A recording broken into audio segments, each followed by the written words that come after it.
Welcome to the 2025 broadcast, brought to you by Bronco Wild Fund with support from Mountain Equipment and Highline Partners. We hope you enjoy this edition of the broadcast featuring Angela Vanwiemeersch. So I grew up around Detroit, in the suburbs of Detroit.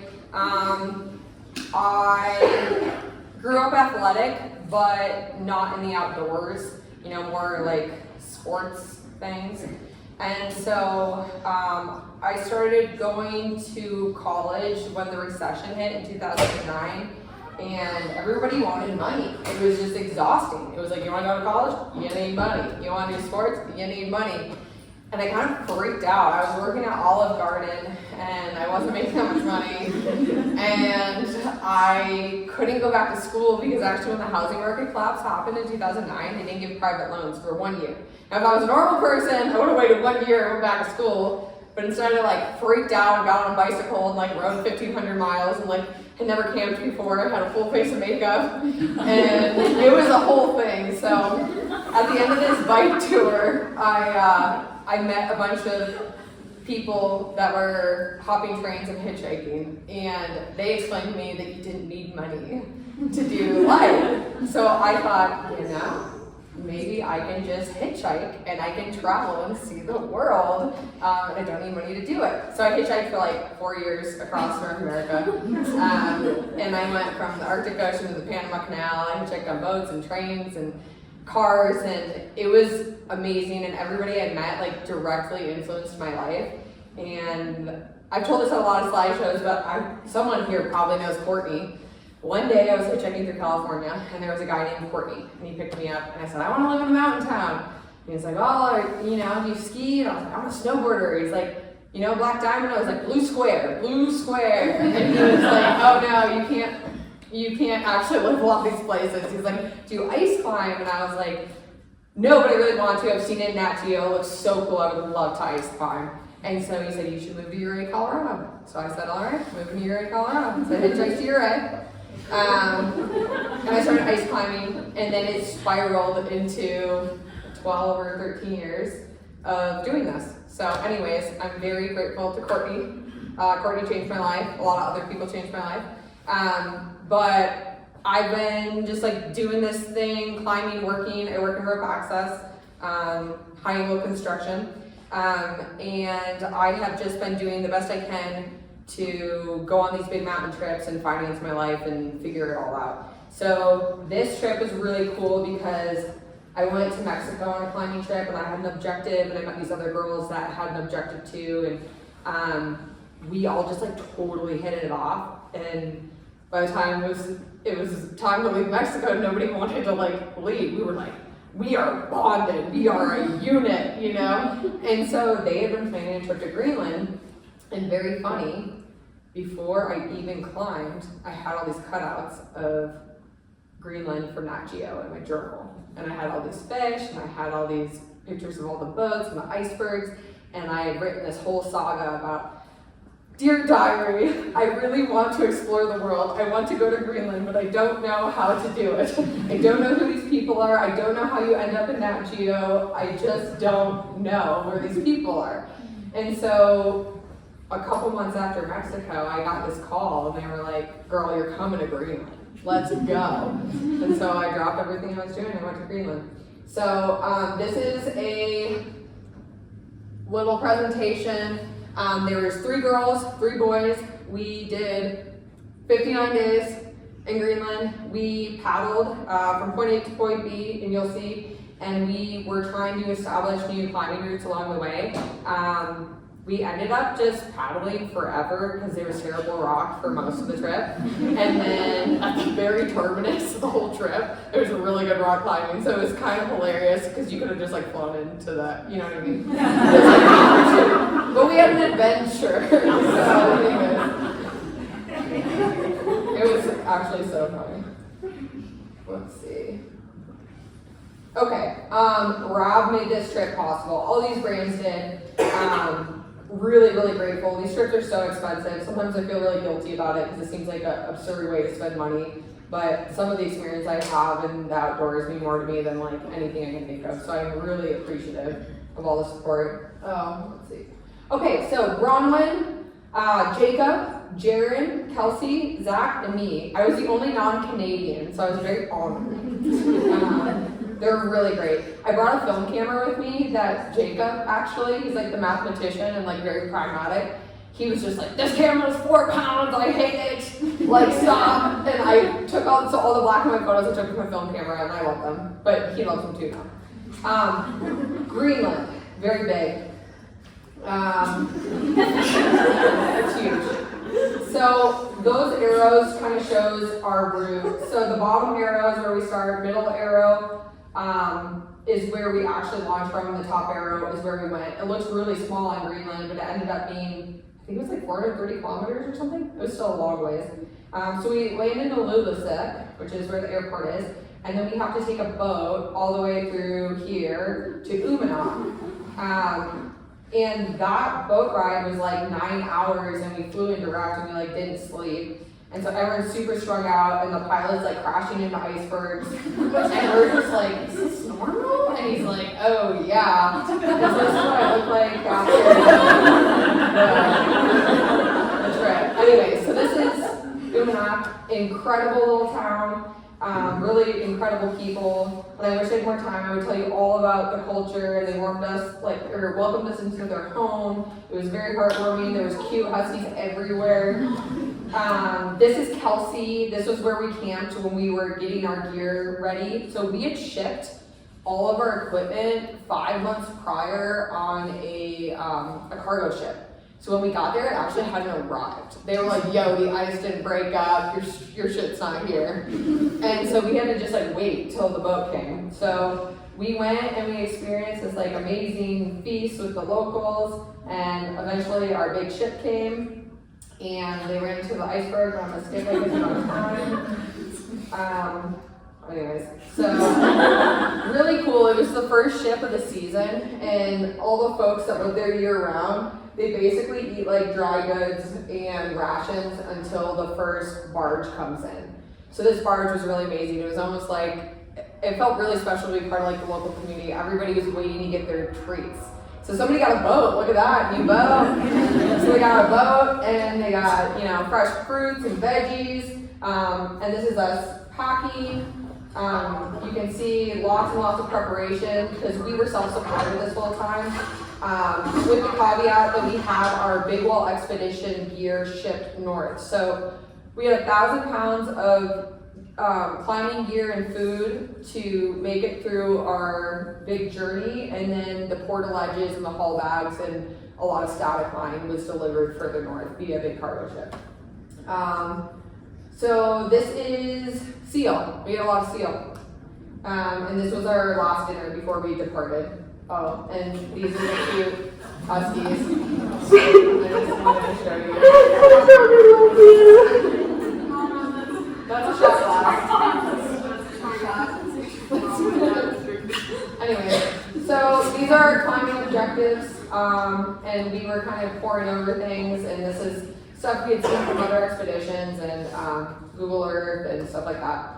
So you can see right there at the bottom, that's Umanak. That was the town that we were just in. We ended up taking a short boat actually to this start point that you can see up there. Highly controversial. The group was very split, but we were running behind on time because our stuff hadn't arrived.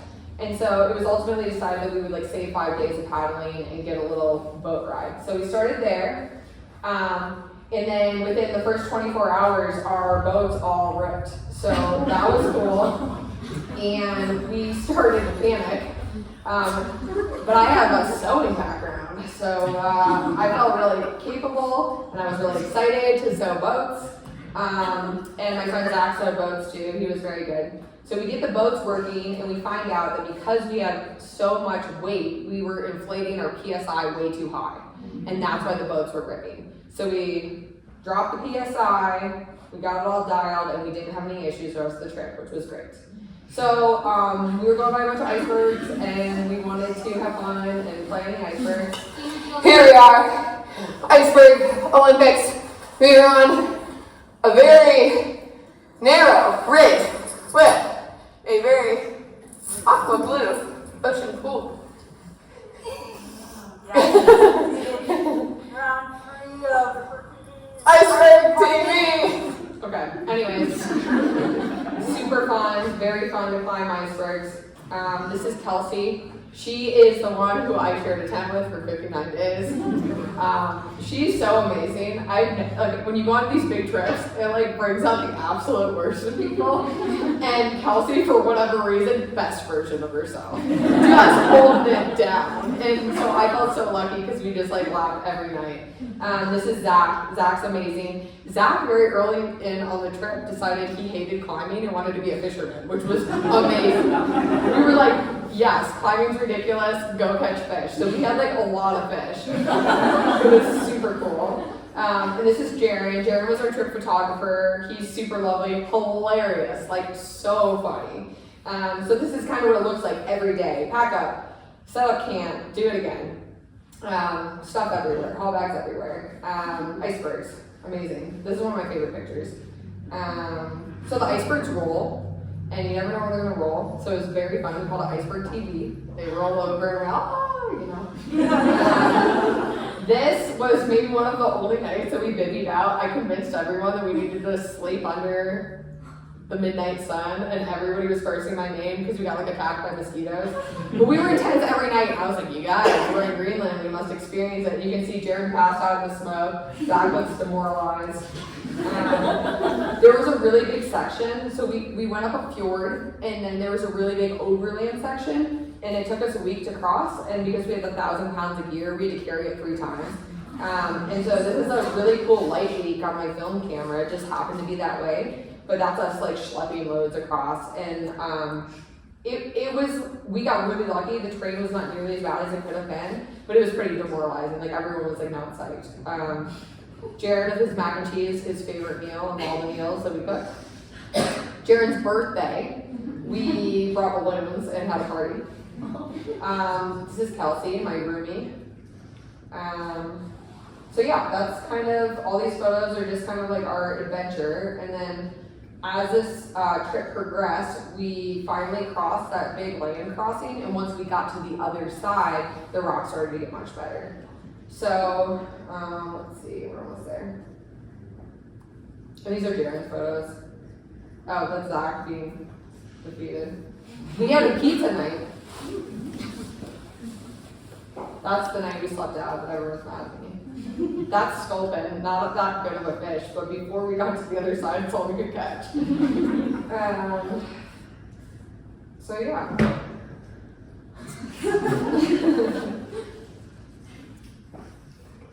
Okay, so this is the first route we came across. I thought it looked like the apron of the chief in Squamish, so I thought it was gonna be super sweet, and it turned out, like, it was super sweet, but it ended up climbing, like, mostly 5'8", and then the upper tier was 5'10", so it was, like, incredibly mellow, but it was 700 feet, so it was, like, an amazing time.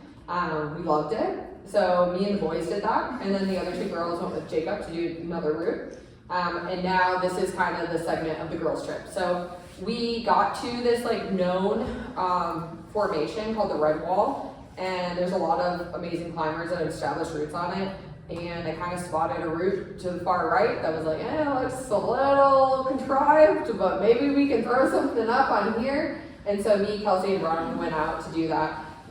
And so because we're on boats, you have to like take them, because the ocean tide's changing, you have to haul them up on land so they don't get swept away. So it's kind of just like a funny ordeal. Okay, we are setting off for climbing mission number 2. Going up Red Wall, girls team, boys team. So this is the boys setting off. They were trying to do a variation on an established route, but they ended up bailing. Well, they finished the one route, but they didn't get to do their continuation, unfortunately. It just like blanked out.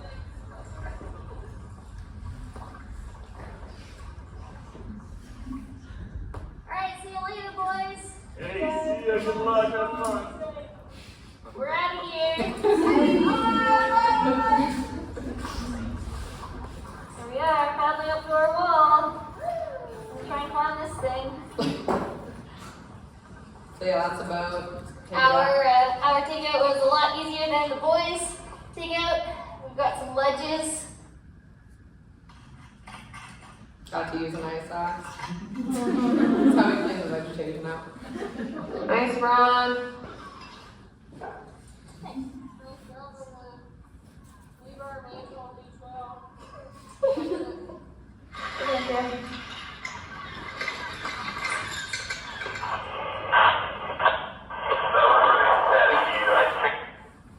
Kelsey is up there cleaning a dirty off with, and Ange here, and all we can hear is the laughing seagulls behind me. Hundreds of seagulls are laughing at us. It's like nonstop. Kelsey's like, ah! And they're like, oh! It was so loud.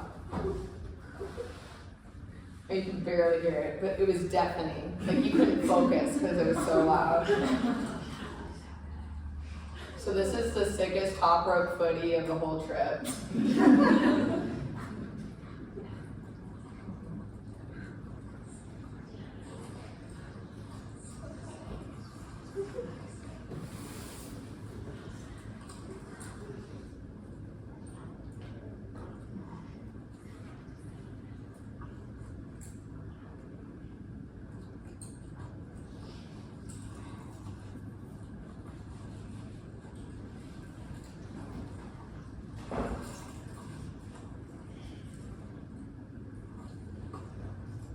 How hard is this pitch? Oh, off fingers.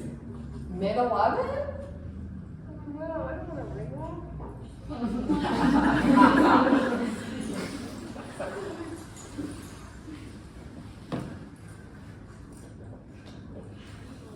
Could have. I think it was mid-11. It wasn't as steep as it looks, but it was really off fingers. It wasn't like the greatest.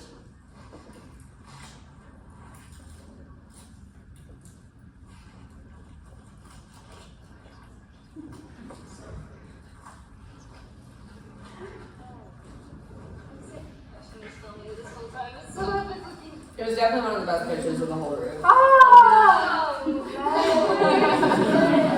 Oh, it's quite physical. Yeah. And then it turned into an all-time mega splitter offwidge. That was incredible. What was your favorite part of Getting on top of the offwidge.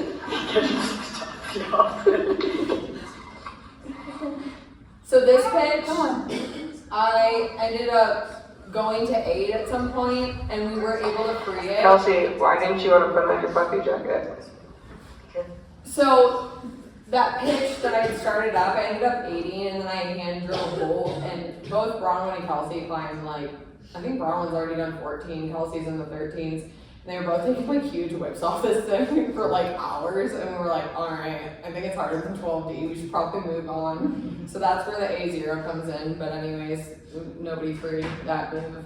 We just ate it off the bolt and kept climbing. Very put on all of my other warm clothes, and I thought that if I put on my last warm piece of clothing, then I was thinking about, since we're probably going to bivvy tonight, I just didn't want to be in all of the clothing that I was just going to be bibbing in when we went to sleep, because that would be really sad. She wouldn't put on her How was puppy. it? She wanted to save it for sleeping so she could have a warm layer to look forward to. That was crazy. Angela just doing the splits. Yeah, there's some shenanigans right here. Yeah. Woo. Okay. I feel like, I don't know what you did, I feel like I had to do like almost the splits to like, Yeah. I like did that and I got my foot so high until I could like kind of lean over. I was like, oh, that is spicy. What did I say? I said, we're just gonna get there, it's gonna be beautiful, we're gonna have this soft landing, it's gonna be warm. That's right. Is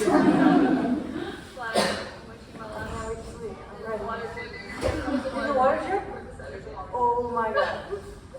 Oh my god. So we took off on this thinking that we would do it in like a 12 to 20 hour push, and there was these like really distinct tiers, and this was the first tier, and we had already been out for like, I don't know.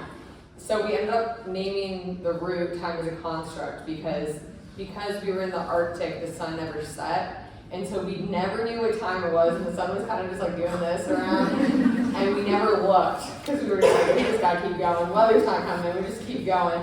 So by the time we got to this ledge, obviously we were like running low on water. We were anticipating there would be water there, and there was, and so that's why we were so excited. So we were like, we're gonna sleep, we're gonna get water, it's gonna be good. Thanks. Wait on the radio. More grass, they said. They said that Jacob had a vertical 10-meter section of pure grass, which was terrifying.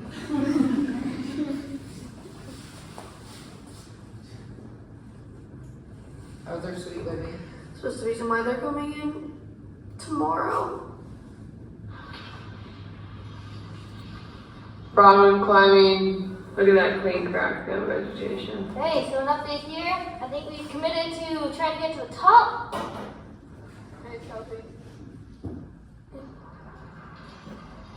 Thanks, Beth. It's actually such a sick pitch. I might see if there's legs on this pitch. I don't know. I just really want to do what happens through. Making dreams come true. Now it feels like we're in dreamland. Only that. Well, just really, but like, Okay, climb on. so, we haven't failed yet. We've pushed on. We were not sure whether this section of the wall was going to go. And so we just got to the top of this incredible roof which turns into like a really sweet, juggy sort of corner.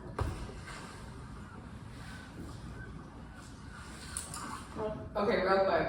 So we had been on the wall for like so long, and it's gonna take our entire double rack to bail if we have to bail, if it doesn't go. And we didn't know if it went like every pitch. It was so annoying. It wasn't like a normal route where you see a crack and it just keeps going. It was like crack, ledge, this, and so there's a lot of unknowns, but the optimists that these girls are, and this is why they climb so hard, they were just like, oh yeah, it totally goes to the top, like the whole time. I was like, oh my god, we're like so far from the top and so far from the bottom. So I just had this like very like, it was a little pessimistic, but I was just like, I'm not counting my eggs before they hatch. We are not at the top. They kept being like, going to the top! So anyways, you'll see this in the next little bit. Yeah, yeah. It's so good. Like even the easy part's so good. We are selves. We are going to the top! We're going to the top. Why are you skeptical? Because we were like, oh yeah, we're gonna do this huge route and it's gonna go down like a 20-hour push. 2 days later, I'm gonna go towards the summit. I'm not gonna count by chickens before the eggs hatch. I'm just saying. Alright, okay. That's the ice axe. I'm gonna do some gardening. Oh my gosh, get it out there, Gus. Ready? Gus, go Ready? gardening. I've got summit feet. This was the hard one of the It hardest is, pitches once of the again, whole route. The middle of the night. Chelsea's gardening again. We got done with all that steep climbing and yep, here she goes. Oh yeah. Make a guttural like grunt, and I had 2 cramps like this, and my foot was like at my face, and I was like, ah! It was actually my right foot. I was like, ah! Just like had my foot sliding off the moss was delaminating from the rock as I was moving. I was like, and it was just like, and then I was like, It was a very impressive lead by Okay, so Kelsey. climbing. Very scary pitch. I am playing. Oh wait. Climbing on green, you said? I just got to the top of what's probably the last real pitch of climbing. I don't know how many hours we've been out here. The sun has gone down and then up again and then down again and then up again. And haven't eaten anything. Okay, real quick though. So, Bronwyn saved 2 Welch's fruit snack bags after we had stopped eating hours ago, but she didn't tell us. And when we got to the summit, I hate the grape ones. She opened both bags to divvy it amongst us, and we had no grapes. I was like, this was meant to happen. We're meant to summit this mountain. There's no grapes.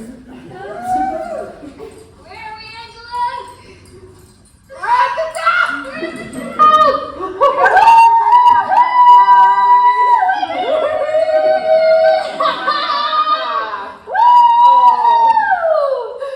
In many hours, many suns and moons. Only a few? 2 days. 2 days. Time is a construct. No! Battery side. Can't mess with the voice. Bronwyn carries goodies. You can hear us, we made it to the summit! Please bring us food! Our boats! We will not survive without you! Lol, just kidding, we made the summit, we have no trouble at all in the shower.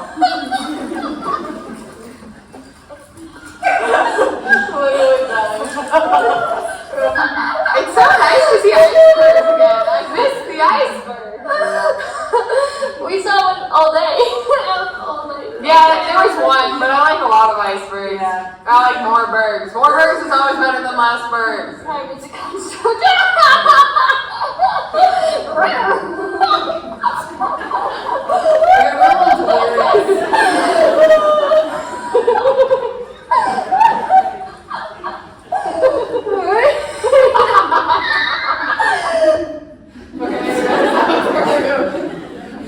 We obviously had a lot of fun. Those girls are super silly. But yeah, so you can see our little tiered grass lunges on the route, and yeah, it was really amazing. It was definitely the most fun I've ever had on a big objective, and I definitely credit it with being with the ladies, because we had a blast. Yeah, so that was awesome. Oh. Wait. There's just some pictures, our cute little hands, them after, waiting for the boats. That's kind of a whatever line, but yeah, that's the red wall, so a really pretty wall. And then we went on to climb this thing, so this is a little, I think it's the same size as El Cap, I think it's 3,000 feet, and we ended up doing it kind of siege style. We fixed a lot of lines, and we hauled loads for like 3 weeks, and then we did a push to the top. So very different. That was done alpine style. We brought everything with us and just pushed, which I prefer to do. This was new for me. We expected this wall to be a lot harder than it was, and it ended up going free at 11 plus. So take a boat, don't kayak there, don't bring fixed lines, just bring like a small raft and go climb it. Really cool. But we spent the last part of the trip on this wall, and they made a movie about it. You can watch it, it's free online. I think it's called See the Summit. You can type in Bronwyn's name, it'll come up. But this is some really cool photography from our camp point there. We set up the porta ledges, and we were up there for 5 days in a storm. And that was pretty cool. I've never actually waited on a storm on a ledge. And then we ended up getting really good days to climb, and we topped out above the clouds, which was very cool. It's like being on an airplane, you like go through the clouds and you're above them. It's very special. Stunningly beautiful Greenland. This is embarrassing but important. We took our phone was dead a lot, so we took as many selfies as we could every day. It was like a thing, like a night selfie. So this is just like a quick night selfie with Kelsey in the tent through like our 50 whatever days. So kind of hilarious, but it just kind of goes to show like how close you get with the people on these trips. And this is fun. This is just a video I wanted to show you guys of Zach cleaning the wall after climbing this really big wall, and what it was like to get in the boats with the waves. It's so funny. Fish killer! We call them fish killer. There you go.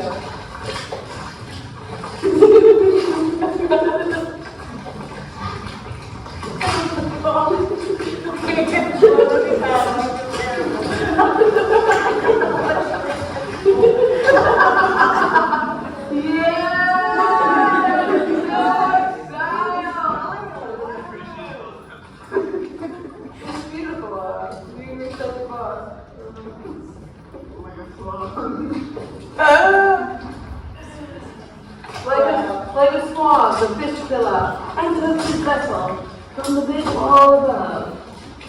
Slowly makes his way back to camp to enjoy a big tall glass of fisk as he eats his freeze-dried dinner. Okay. So that was Greenland, and this is us kind of just trying out all of our stuff once we got to our final destination. It was really cute. The girls were very curious, and it was awesome. We set up little porta lights on the container ship, and we showed them how everything works, and it was like a really great time. So anyways, thank you. Thanks again to the broadcast raffle sponsors, especially Spire Gym and Black Diamond Equipment. If you enjoyed these stories, check out the Broad Beta podcast and catch more of our interviews about women's journeys with wildness, both inside and out.